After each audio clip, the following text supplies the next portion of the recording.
தர்மபுரி மாவட்டம் குமாரசாமிப்பேட்டையில் கோயில் பணியில் ஈடுபட்டிருந்த பெண்ணை இளைஞர் அரிவாளால் கொடூரமாக வெட்டியுள்ளார். கூடுதல் விவரங்களை செய்தியாளர் அருண்குமார் வழங்க கேட்கலாம். வணக்கம் அருண்குமார், இது குறித்த விவரங்களை பதிவு பண்ணுங்க. வணக்கம் கண்ணதாசன்.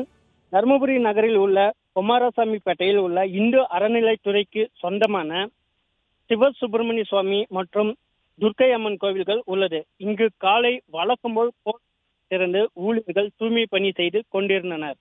அப்போது துர்க்கை அம்மன் கோவிலில் ராஜேஸ்வரி என்ற மூதாட்டி கோவிலுக்குள் தூய்மை பணியில் செய்து கொண்டிருக்கும் போது திடீரென அங்கு காவலர் உடையில் வந்த இளைஞர் பெரிய கத்தியுடன் கோவிலுக்குள் நுழைந்து வேலை செய்து கொண்டிருந்த ராஜேஸ்வரியை திடீரென கத்தியால் தலை, கழுத்து, காது உள்ளிட்ட பகுதிகளில் வெட்டியுள்ளார்.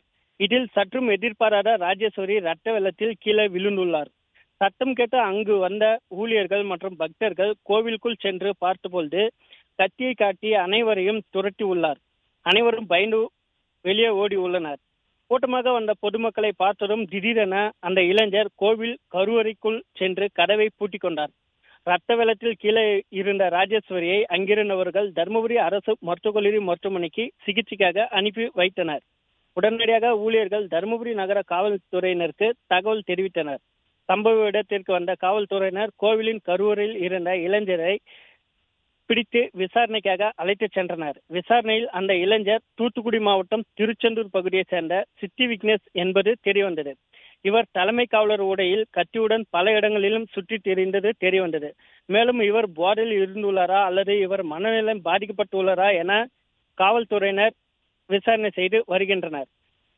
இந்த சம்பவத்தால் அப்பகுதியில் பெரும் பரபரப்பு ஏற்பட்டது. கண்ணதாசன். தர்மபுரி மாவட்டம் குமாரசாமிப்பேட்டையில் கோயிலுக்குள் புகுந்து பெண் ஒருவர் அரிவாளால் வெட்டப்பட்டிருந்த செய்தியை தர்மபுரி செய்தியாளர் அருண்குமார் வழங்க கேட்டோம். நன்றி அருண்குமார்.